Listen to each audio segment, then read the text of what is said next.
Hey guys, welcome back. Today we've got another Reese Weiland for you. This is the Fatty Tanto. It's exactly the same dimensions and whatnot of the Fatty Slash that I did a review on previously. And I will link to the Fatty Slash, which is right here, in the description below. I'll put a link to the video I did on this one down below. So this one, we'll just dive right into the specs real quick. Close length, 5 3/8. Overall length of 9 1/8. Blade length of 3.72 with a cutting edge of 3.35. The blade thickness on these is 3/8 of an inch. Same with the Fatty Slash. The steel is 440C. The overall thickness is 0.92 minus the clip, and they run on bearings. So one other dimension that I did mention in the Fatty Slash video was because it's a big opening, right? This is 3/8 of an inch. So if you really got in there, you could, my finger is touching the blade right now. So that blade depth on this one is very similar to the Slash at 0.2 inches. So the cutting edge of the blade is 0.2 inches below the frame. So have I cut myself on this? Have I had an issue? No. Would I prefer a backspacer that comes farther up to protect that blade? Yeah, to protect your finger, not the blade really, because you're not going to damage the blade. But yeah, I would prefer kind of a backspacer there. But that's not what you get. So these are flippers. They run on bearings, like I said, and they are super smooth.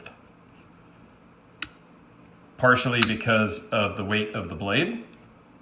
But they have a very nice pocket clip. It works really well. The lock bar has this disc which acts as the over travel. So when we say over travel, it's how far you can press the lock. So regardless, no matter how much force I put on this, you can hear the lock is hitting up against this disc. So there's no way you could unspring the lock or push the lock past where it would bend out and not lock securely. So, which is a great thing. I like to have that over travel stop whenever possible, just because you just don't know. In a stressful situation, if you're working hard on it, you don't know. You may push it out of position enough to where it damages the lock. The fit and finish on these is great. The pocket clip works really well. I do carry these. These are two of my bigger overbuilt knives that I do carry from time to time, just because they're very cool. So they are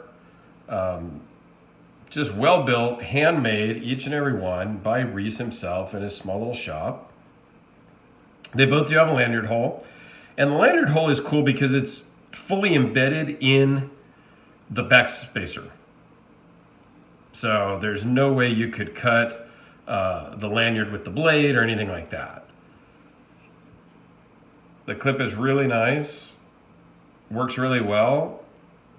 The lockup is early, meaning it's only a little bit, it looks like, on the actual locking face of the blade, but it's solid, and as you're gripping it and using the knife, you are applying pressure to the lock farther down in to really keep that in place even more so. And that's with every frame lock. As you grip it, you're applying more pressure to the lock to keep the blade locked in position better. So I don't really worry too much about the lock failing on these.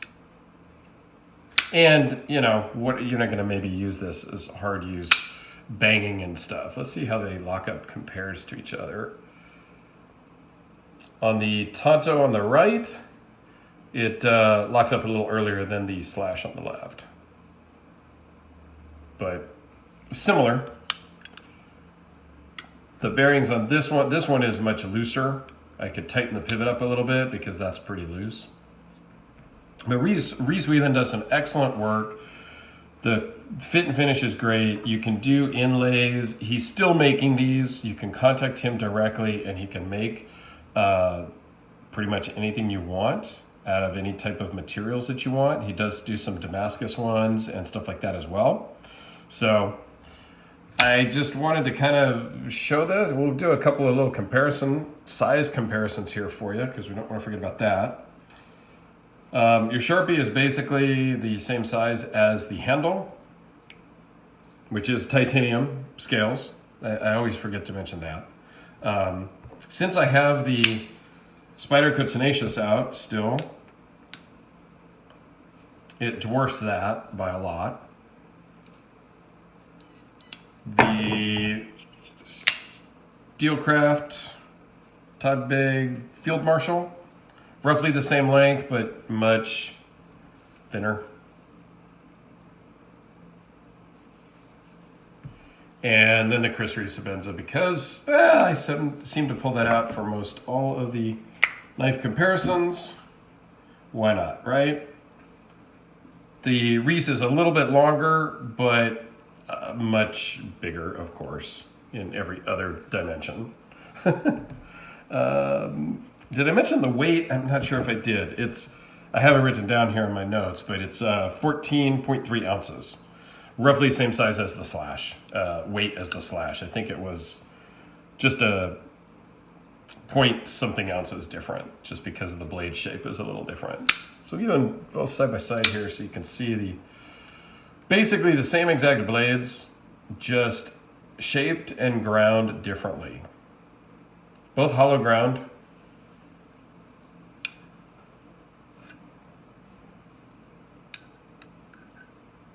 Not for everybody, but again, as a collector, I collect a lot of things that are not daily users, not things that you're going to, carry all the time. They're collection pieces.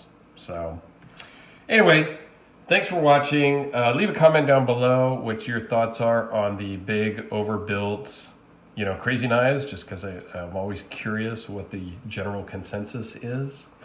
And thanks for watching, and we will see you on the next video.